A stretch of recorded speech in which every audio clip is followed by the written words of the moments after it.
Un engagé était un travailleur libre ou forcé, soumis à un contrat lui imposant d'effectuer des travaux dans un contexte de colonisation pour une durée déterminée de 3, 5 ou même 10 ans. Les contrats des engagés de plantation et domestiques ne peuvent être rompus.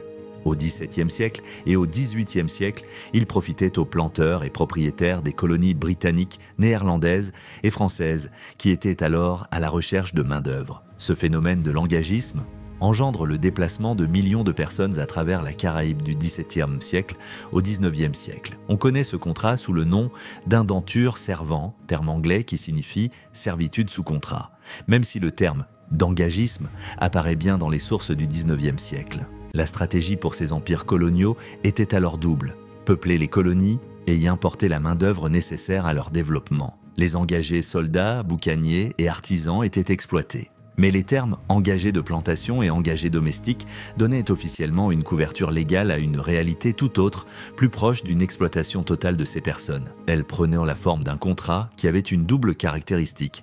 Ce contrat imposait des conditions qui obligeaient les personnes à rester même si elles avaient terminé la durée du contrat. Théoriquement, elles avaient le droit de partir, mais le colon pouvait rallonger le contrat à sa guise.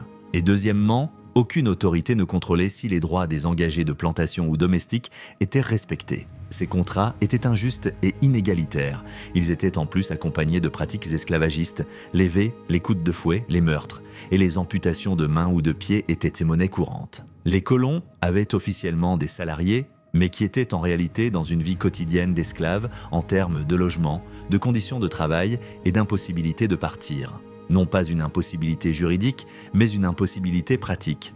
On a ainsi fait perdurer le tout-pouvoir des maîtres et des grandes plantations. Il faut donc bien comprendre que ces engagismes étaient une forme de domination qui avait vraiment la vocation de maintenir la surexploitation des engagés domestiques et des engagés de plantation.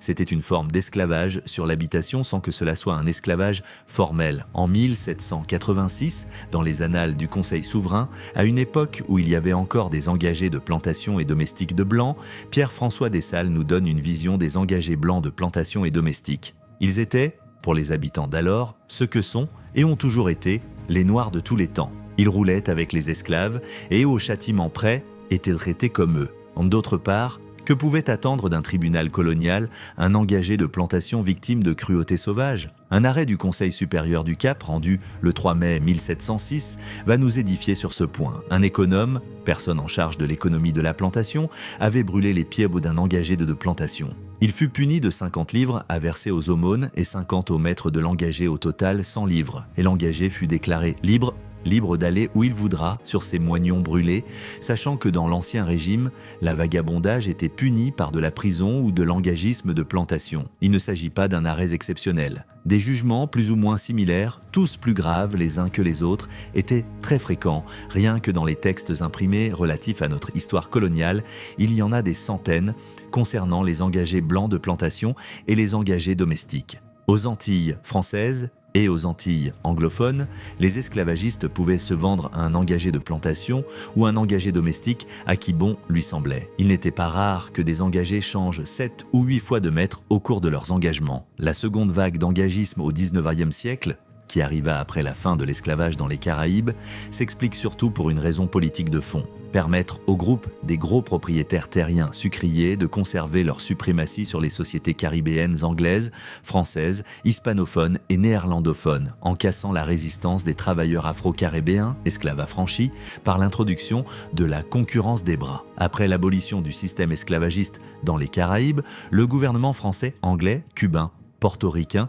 dominicains et néerlandais optent pour l'introduction d'un grand nombre de travailleurs et travailleuses munis de contrats d'engagement de plusieurs années. Les colonies caribéennes, francophones, anglophones, néerlandophones ont été la destination des engagés de plantation d'origine européenne, français, madériens, portugais, anglais. Ceux d'origine asiatique, chinois, indiens, japonais, qui allaient aussi aux îles hispanophones des Antilles, Cuba, Porto Rico et la République dominicaine, mais aussi d'origine africaine, en général d'origine congolaise, qui sont allés en Guadeloupe et en Martinique. Conclusion, les engagés de plantation et domestiques sont à première vue différents des esclaves, mais quand on regarde de plus près, c'était de l'esclavage déguisé en salariat. De nombreuses personnalités caribéennes connues non seulement dans la Caraïbe, mais aussi au niveau mondial descendent d'engagés, comme l'homme politique indo-guadeloupéen Henry Sidambarom, la chanteuse Rihanna Fenty, qui est en partie barbadienne, métisse afro-redleg par son père, et du rappeur Central C, d'origine sino-guyanien par son père. Aimez, partagez et mettez un commentaire, suivez-moi pour plus d'histoires